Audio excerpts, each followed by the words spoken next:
$3.3 million. Or this one, 80,000. Or this one, 5,000.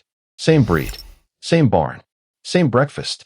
All three cost about the same to feed, which makes the price of the horse the least interesting number here. The one that matters is who pays the purse, and it isn't the track. Real numbers. Marked up. You're about to buy a 1-year-old that has never been asked to run. Furlong 1. Your horse is for sale. Most races run in America are claiming races, which means every horse in that race is for sale at a price the owner picks, right up until they load. Somebody drops a slip in a box. Nobody asks you. The horse runs in your colors and walks off the track belonging to somebody else. You keep the purse. They keep the horse. That isn't a loophole. It's the whole design. The tag is what makes a race fair. Horses worth about the same money meet horses worth about the same money. Price him too high and nobody will race you. Price him too low and you lose him for cash. At the cheap end of the sport, that tag is $5,000. And that is the number most American racehorses actually carry. Not 3.3 million. 5,000. Hold on to that, because in about 7 minutes, it turns out to be the only same number in this episode. So before you buy one, you should know exactly what you're buying into. Furlong 2. What the ring costs. Last September, Keeneland sold 3,070 yearlings in 12 days. $531.5 million. The biggest thoroughbred auction ever held anywhere. The average yearling went for $175,807. But an average is a liar in a room like that. The median was 80,000. 56 of them made 7 figures and dragged the mean up behind them. The top lot was a gun runner colt at $3.3 million. He had never run a race. Not one of them had. A yearling is a 1-year-old. He has never been asked to do the thing you are buying him for. So you buy the pedigree, the X-rays, and the way he walks in a straight line. Everything after that is a guess with a receipt. And whatever you paid, the meter starts the second the hammer falls. He ships out that night. From here the bill runs whether he ever races or not. Furlong 3. Run him and see. So you do the obvious thing. You put him in training and you go looking for prize money. A trainer's day rate runs $50 to $120, and the good California barns sit at the top of that. In training in Southern California, all in, it starts around $45,000 a year. The vet alone can run $1,500 in a bad month. New shoes every few weeks, because a racehorse's feet are the entire business. And if you want him insured, a racing thoroughbred starts at about 6.5% of his value. Every year. On that average yearling, that's $11,400 a year to insure a horse who hasn't earned a cent. Fine. He's fit. He's entered. He's running. So where's the money?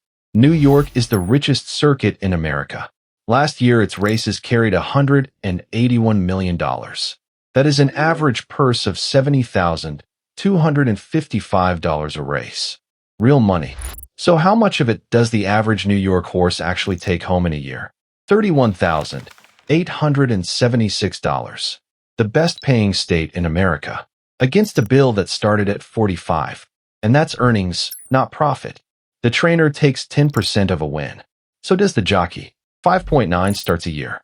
That is how often the average New York bred even reaches the gate. 6 days of work. 359 days of invoices. So you do what every owner does next. You aim higher. Staying eligible for the Kentucky Derby costs $600. Then $25,000 to enter and $25,000 more to actually start. Missed the nomination deadline and the door back and costs $200,000. For a 2-minute race that 19 of 20 horses lose. Furlong 4. Who actually pays the purse? Here is the part nobody at the rail explains. Most of that prize money was never bet on a horse. Kentucky has rooms full of machines that look and sound exactly like slots. They are called historical horse racing. Last year, Kentuckians put over $11 billion through them. Live racing in the same state takes a fraction of that. In 2024, the machines took more than 5 times as much. 5 to 1. The machines against the horses. A slice of every one of those bets is written into law to go back into purses. Kentucky's purses went from about $70 million to about $220. The Kentucky Derby purse went from $3 million to $5, and Churchill Downs says the machines are why 20 states run some version of this, which makes the prize money you are chasing a gambling subsidy with a saddle on it. An economist who owns racehorses himself put it flatly. The sport is thriving in Kentucky and surviving everywhere else purely on subsidies. That is a business model that lives at the pleasure of a state legislature. So what is the business? It's the part that happens after he stops running. Justify won the Triple Crown in 2018. He hasn't raced since. This year he stands for $200,000. Last year he covered 244 mares. At the advertised fee, that's $48.8 million of book in one season from a horse who never leaves the farm. Into Mischief stands for $250,000. He has been the leading sire in America for 6 years running. This is where the money in this sport actually lives. 740 stallions covered 24,000 mares in North America last year. Kentucky's 189 took two-thirds of them. Two-thirds of the entire continent's breeding inside one state, which is why a colt is worth more than his prize money, and a gelding is worth exactly his prize money. One is an option on a stud career. The other is a very fast animal, and yours is almost certainly the second one. Furlong 5, $16 million. In 2006, two men bought a yearling colt for $425,000. 7 months later, they took him to a 2-year-olds in training sale in Florida, where the horses breeze an eighth of a mile in front of buyers. He won a furlong quicker than anything anyone there had ever clocked. Coolmore and Darley bid each other into the sky. $16 million. It is still the most anyone has ever paid for a racehorse at auction. They called him the Green Monkey. He started 3 times. Third once, fourth twice. That was the whole career. He earned $10,240 in his entire life. $16 million in, $10,000 out. He stood at stud for $5,000 and died at 14. He returned 0.06% of his price on the racetrack. And the two men who paid $425,000 made $15.5 million in 7 months. Somebody made a fortune on that horse. It just wasn't whoever owned him next. That trade has a name. Pinhooking. Buy them young, sell them faster. A horse can be worth 8 figures on Tuesday and worth nothing on Wednesday, and the thing in between is usually a leg. One leg. That's the model. And the Green Monkey isn't the cautionary tale. He's just the loudest one. Of 1,504 New York-bred foals born in 2015, 1,056 ever reached a racetrack. 7 in 10. The other 3 never start at all. And of the 7 that do, most earn their living running for a tag, which brings us back to $5,000. That isn't the sad end of the sport. That's the middle of it. On a Tuesday, at a track you've never heard of. The backside of an American racetrack at 6 in the morning is a working neighborhood that happens to house millionaires' animals. The $3 million colt and the $5,000 claimer are the same bet at different volumes.